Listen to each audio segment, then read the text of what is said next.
What is happening, everyone? Welcome back to the channel. KG is back with another live stream match preview. It's a big week. It's a big week for Leeds United, and I'm going to get into that in just a bit. But it's giving me deja vu. I won't lie. Good to be back live, back into the swing of thing. It was nice to have a few days break. And I know the upload of the match reaction. I'm glad you guys enjoyed that one. It's very different from going live straight after the game, but I'm glad you dug it anyway. But yeah, let's talk live today. Let's interact. Before I get into it, of course, please hit a like on the video, subscribe if you're not subscribed, and of course, drop your comments after the video's done. Thank you to Mr. P, Stephen Shaw, and John Abbott for their super thanks. And thank you to Pat Banks, who's become a member of the channel. Big up and appreciated for that. The memberships are in the description if you want to support me in that way. So thank you for that. And yeah, afternoon, morning, evening to everyone around the place. Gale's not pulling any punches so far. Even good managers shot me with some decisions. Yeah, listen, look, when you're a manager at this level, it's never going to be perfect. You're in the championship for a reason. If you were better than this, you'd be higher. That's just the way it is. But yes, the press conference today was a little concerning for me. I'm not going to lie to you. There was some things in there that was said that I didn't feel needed to be said about certain players. I think that sometimes you don't have to overcompensate for players when they're not good at what they're actually supposed to do. You don't have to overcompensate with platitudes and false things. We've seen this and heard this before, and there was something that he said that reminded me of a previous manager of ours, and I'll be interested to get into it with some of you guys today. Yeah, Anthony Farke sounds like he's in love with Liam Cooper. Yeah, one thing I'm hoping in regards to what he was saying, in regards to what he was saying about a couple of players, is that maybe it's a thing where he's trying to distract you with this hand and then give you something else. Because remember when he was asked about Luke Ayling a couple of weeks ago, and I've called him Luke Ayling there, but when he was asked about him, he gave him this whole speech about how great he is around the place and everything else like that, and then he proceeded to drop him anyway. So I'm hoping that it's just one of those things where he knows that a large bit of the fan base love these guys to death, and he's trying to just keep them happy. But while he's going to do the best thing for the team, but he certainly didn't do that against Southampton, in my opinion. JP saying, I started feeling proud of my team, so I take my boys to watch us play Southampton away, and they embarrass me. I know. Listen, you've got to know, JP, I'm sure you're seasoned enough. You've got to know that when it's going good for Leeds United and when it's going badly for another team, we usually give them something, and we did. It's not even that Southampton had to work hard for it. It was an embarrassing result, but there is a chance this week to get 6 points. And I'll be frank with you from the off. I don't think anything else besides 6 points this week is acceptable. Not for the games. Listen, I don't want to hear about QPR, Bristol City are going to be tough. Every game is going to be tough, but it's about your quality that you have. It's about your coaching that will get you over the line. That's what's happening with Leicester. Leicester haven't had all the games. I know that their record says that they've won the rest and lost one, but they've had to work hard in those games. They've had to break teams down eventually, but they've managed to get the job done. And if we're serious about promotion, QPR at home, Bristol City at home, no, we got to take 6 points in that. Seriously. Diggler here saying, reading between the lines, read Farke's comments about Cooper. I think he was trying to protect Cooper, whilst at the same time, I think he will drop him like he did with Ayling. Yeah, I mean, he had to acknowledge the fact that it was a bad mistake for the first goal for Southampton, and then he proceeded to go. But there was things before that also led to that mistake, and I just don't get why there's so much bail being shot for him. But then when he spoke about Joe Rodon, and this was something else I didn't like today. What is the lesson for Joe Rodon? Now, maybe there's something for a coach that he sees, and obviously they see things that we don't as fans. But I recall the game where Joe Rodon got sent off, and he was doing his work and the work of a right back in that game up until he got sent off. And for me, it's very harsh to speak about Joe Rodon needing to learn this and that, and he does. He needs to understand that even if your yellow card's unjust, you do run the risk of getting sent off if you miss time the next one. Of course, he's got to know that. But I just felt it was very harsh the way he was speaking about Joe Rodon in that way, when Joe Rodon has literally been our best centre-back. And yeah, he scored an own goal in the game. He's been solid. He makes Pascal look better. He makes Meslier calmer. And the way he got spoke about today, I wasn't really feeling about that. I wasn't really feeling it, I've got to say. Nigel saying next 2 home games, 6 points, no excuses. And that's how I am, Nigel. And I don't really care about any excuses. If we go down to 8 men tomorrow, it will be like, well, why did we go down to 8 men? Because unless there's a big conspiracy and the referees are sending us off for no reason, there shouldn't be any reason why we're not taking 6 points. And if it's tough that we break down QPR, that's on Farke and the team to find a way to do it. And I'll say that. Gail saying, yep, Roden is an automatic pick for me. He is for me too. Absolutely. It's easy as well. Easy to say he's the first pick. But listen, let's get into some of his comments today. Philip is saying, I'm glad I didn't hear the press conference because I'm not liking what I'm hearing. Yeah, you're not going to like some of it then, Philippa. Unless you're one of the surface level thinking fans, you won't probably like a few things today. But listen, let's talk about a few of his comments then. Farke, I'm picking his team tomorrow. You take everything into account, the performances in the last game, especially the last game, also the training, when you have lots of game, the physical data, who is fresh and ready to go. Farke has spoken before about Byron being able to play 3 games in a week, says it will be a late decision on him, but Leeds have the benefit of more recovery time from Southampton than they did after Millwall. And thingy on the disappointment against Southampton, he wants his squad to feel the disappointment. You need to feel it. There's no replacement for the winning feeling after a game. But in analysing the game, stay objective. After several weeks of really good performances, sometimes you accept it's football. And he did go on to talk about this murderous thing that he feels after losing games. Farke says defeat usually gives him murderous thoughts. But after 24, 48 hours, we're ready to add the next points on the board. And I maintain that. Look, it was a stinker against Southampton. I think everyone accepts that. But it's about how you react. It's about how you bounce back. And this is going to be the test of the mettle.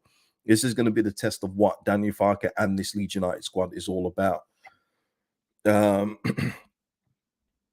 And was there something else? Yeah, Farke on Joe Roden. I'm totally convinced of his potential and his quality as a player. That's why I was so greedy to bring him in. We know he makes us better as a group. No, he makes us better as a starting 11. Farke, yeah, I mean, he was talking about QPR having a better squad than the league position. So that is just not true. I'm afraid it's not true at all. But you have to, you can't big league your opponents. You can't just say, they're rubbish, we should take care of them. So I understand that, but I'm not reading that because they're not good. They're not a good team at all.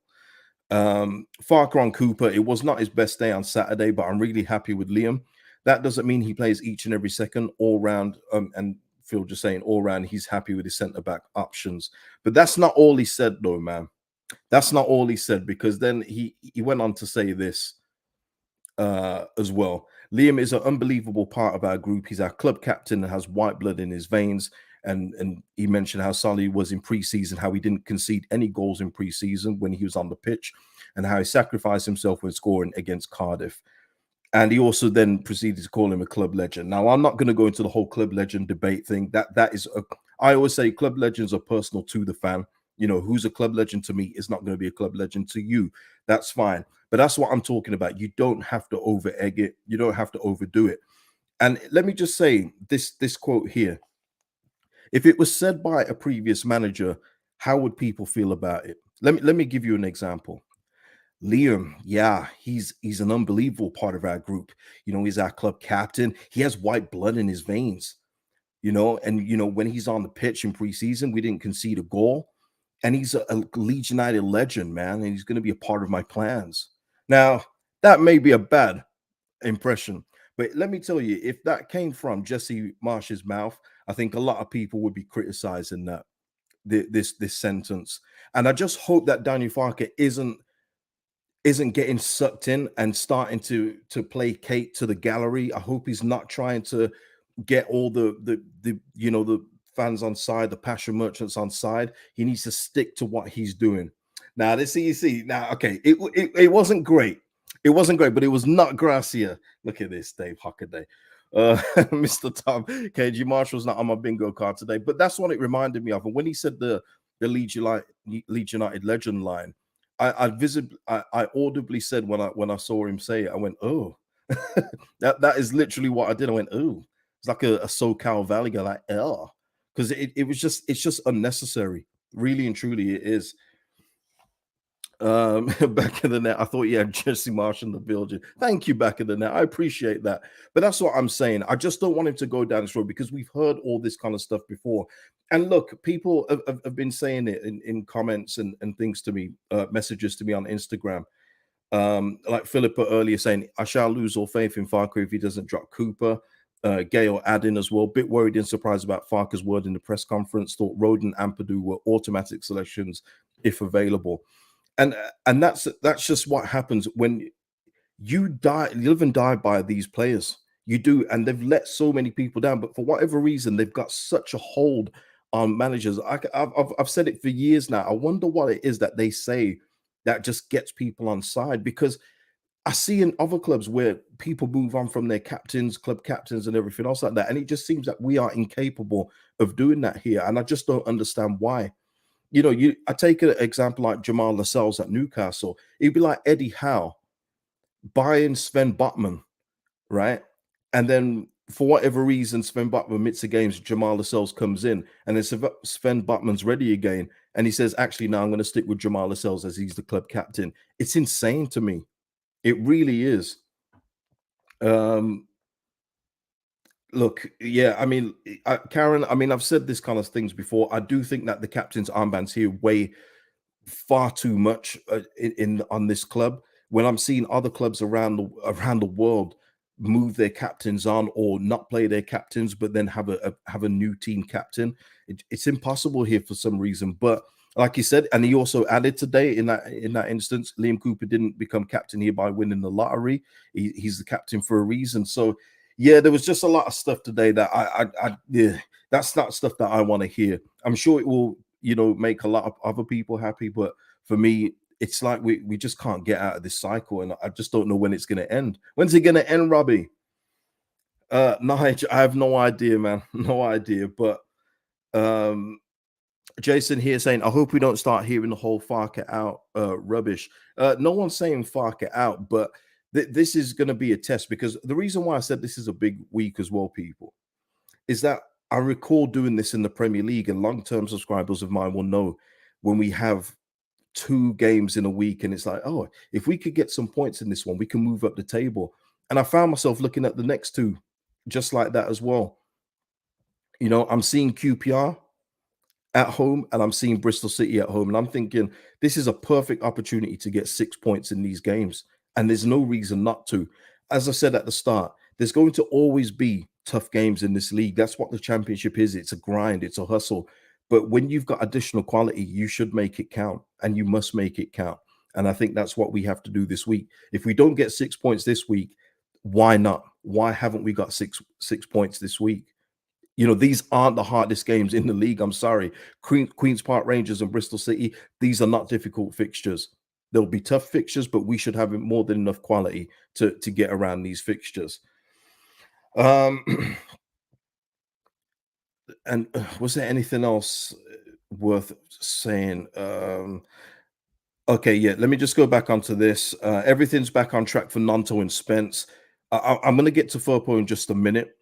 Dallas had to go back to individual training again, as he had a small setback, which is to be expected after being out so long, in all fairness. But he should resume full training in the next few weeks. But Firpo due back in training after the break. I'll be real with you. I've been talking about using Firpo on the left when he's back, just purely for the balance. What is going on with Junior Firpo? What is this injury? I don't even remember what the injury is. I don't remember at this point, but why does it always take him so long to recover? I honestly don't know, and it's kind of frustrating because we're not getting to see what he can actually do in this level. And everyone can joke and say, "Oh, he'll be rubbish anyway," and that's probably right. It probably could be true, but it would be nice to see what he could do, because Premier League level is not Junior Firpo's level. It's just not. But at this level, he could be a serviceable option and give us the chance to put Firpo on the left and Byram on the right, where Byram should be, you know and obviously until Jed Spence comes back. But the guy just can't stay fit. And this is something that's been constant through his Leeds career. It's just very frustrating for me to see him still on the shelf. Remember before the transfer window shut, remember our left back options are Byram and Fopo, and I'm happy with that. Fopo hasn't even been back since that time. He hasn't been back at all. But yeah, um Taylor here. The chat is go if we're still rocking with KG after Leeds were relegated. Go and chat in YouTube. Well, you know what, Taylor? I appreciate that. Thank you. But yeah, Furpo's still gone, and yeah, we'll probably see him after the international break. We will see. There wasn't much else in all fairness in due to this that he was just talking about as well. We need to improve our finishing, which is pretty obvious as well. Um, but yeah, let me just let me just see. Let me just see. Okay, okay. It's all right. It's all right. I thought something was in the chat there. No problem. But yeah, look, we are down at the moment in ninth. Okay, that's just above Southampton. But let me just keep scrolling for QPR. Am I supposed to look at this game and think that anything but 3 points is acceptable? Seriously, how can you look at this QPR team, and I'm going to get their team up in a bit, and think that a home game for Leeds United is it's anything than 3 points is acceptable? I know Kevin. Again, I understand this. This is something I've said before. We are everyone's cup final. I completely get it, but you have to rise above that. That's what coaches are highly paid for. That's what some of these players have been bought in for big money for. And I just find it very hard to believe that we've bought in some of the players that we bought in, paid him what near £1 million loan for Jed Spence just to compete and scrap around the playoffs. I just don't believe that. The ambition is promotion this season. It has to be. Otherwise, we wouldn't be recruiting as hard as we did in certain areas, I should say. But you have to rise above all this tough games. I don't want to hear it. 2 home games this week against QPR and Bristol City. We must do something. We must. Um, so yeah, nothing less. Yeah, and Crypto Steve, all depends on the defense 100%, but we'll see who he puts out there, Crypto Steve, because there is a chance that Luke Ayling could come back in tomorrow if Sam Byram's not fit. Yeah, it's just yeah, we knew anyway, and this is something said from time. We knew that the defense was always going to be the Achilles heel unless you like switch them all out, but it's just not possible to do that. It wasn't possible to do it, but yeah, let's try and get a win here. Get an early goal. As someone said earlier, I didn't see who said it, but a lot of people repeating it.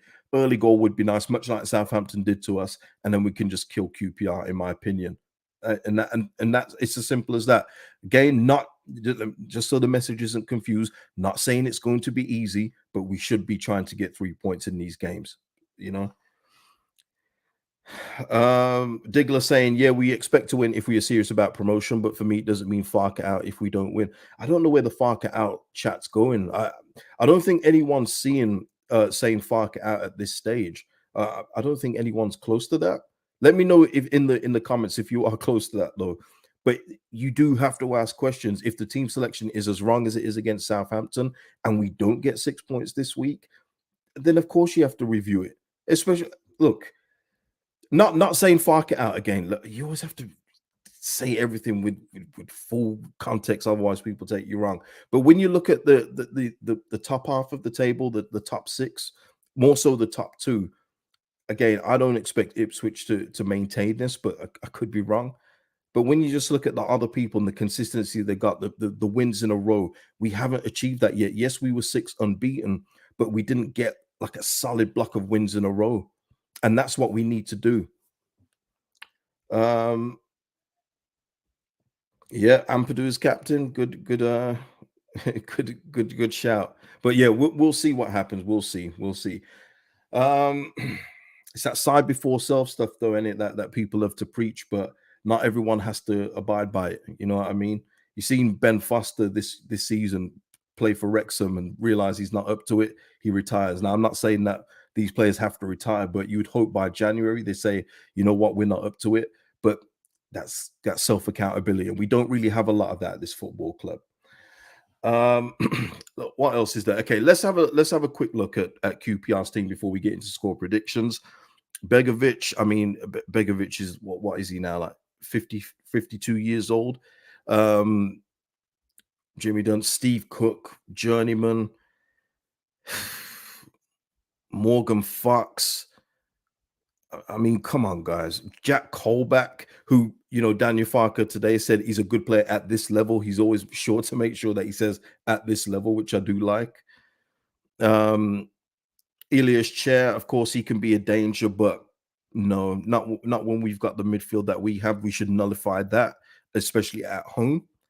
Um, Albert Adoma. I will say about Albert Adoma, by the way, I'm surprised that we didn't get him once in our first championship run. I thought that he would possibly find his way to us, but he seemed to play for everyone else but us. But is Mr. Tom?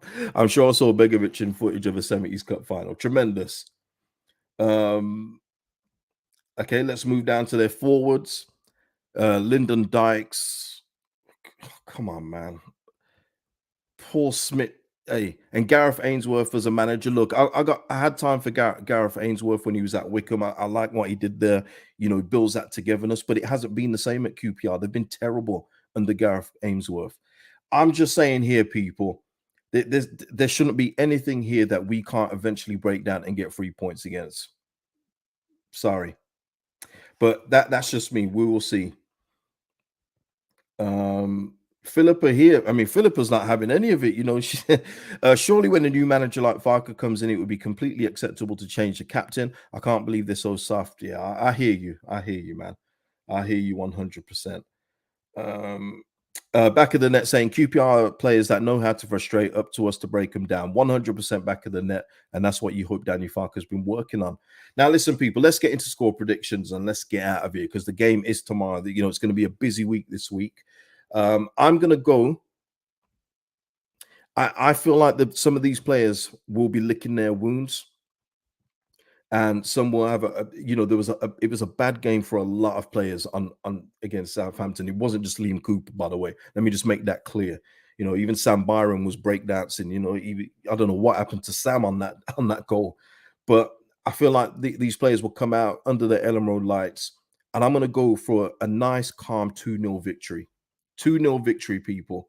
We're going to get back into the clean sheets. Of course, it depends who's starting, but I do expect Roden to come back in. I expect Roden to come back in 100%. Jason saying 5-1 to Leeds. That would be lovely. Nigel saying 3-1 Leeds. SJ 2-0.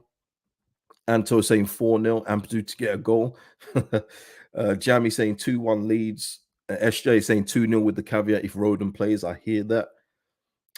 Back in the it wasn't good, was it, man? He all he needed was like a woolly hat and just to start breakdancing, man. It was ugly, but look, Sam's been good overall. Let's be fair to him. Tim here 2-0. Diggler's going for a good 4-0 Leeds. Yeah, I love that. Deshaun saying 3-0. Yeah, that would be nice. Chris is going for a 1-1 draw. Yikes. Freddie saying, would you drop Somerville? I wouldn't drop Somerville. There is scope for Jaden Anthony to possibly start, but from Daniel Farke's press conference today, I don't know if he's going to start him anytime soon. Maybe he will get the start tomorrow, but no, I would keep Somerville in. I think the one player that people would probably say is at risk is Dan James. But who knows? He might want to, with QPR, I think they're going to set up 2 big blocks again. I do. I think that's how they're going to come. And I feel like he might want to utilize Dan James's pace. I do. So, but we'll see. We'll see what happens. We'll see what he lines up with tomorrow, and we'll go through it all tomorrow because you just don't know at this stage. He's not a fan of big changes, which I agree with, but I expect to see maybe 3, maybe 4 changes at most. Yeah, crypto. I was gonna say that's why I laughed at the Ampadu one. Ampadu 3 points conversion over a bar, not a shooter. That's why I was laughing when someone said Ampadu to score. Look, he may score at some point, but every single shot that guy's taken so far has cleared the bar. So, but that's not what he's there for. In all fairness, Ryan, if Shaz and Dave both star, I'm worried. Tremendous. And Fergal saying tight 2-0. Yeah, listen, people. And some of you want to see Jane Anthony from the start. And I hear that. I hear that. But we'll see if that's the case. But like I say, 2-0 tomorrow. Keep it simple. Get back in the win column and start pushing up the table, man, because there is a gap building between us and the top two. And even though Daniel Farke says that they don't mind the table too much, they still do look. That's going to be a concern if we don't start closing them down. Really will be. So yeah, listen, people. Please hit a like on the video before you go. Drop your score predictions in the comments below about anything discussed today, and I'll see you tomorrow for the game. Peace out, people.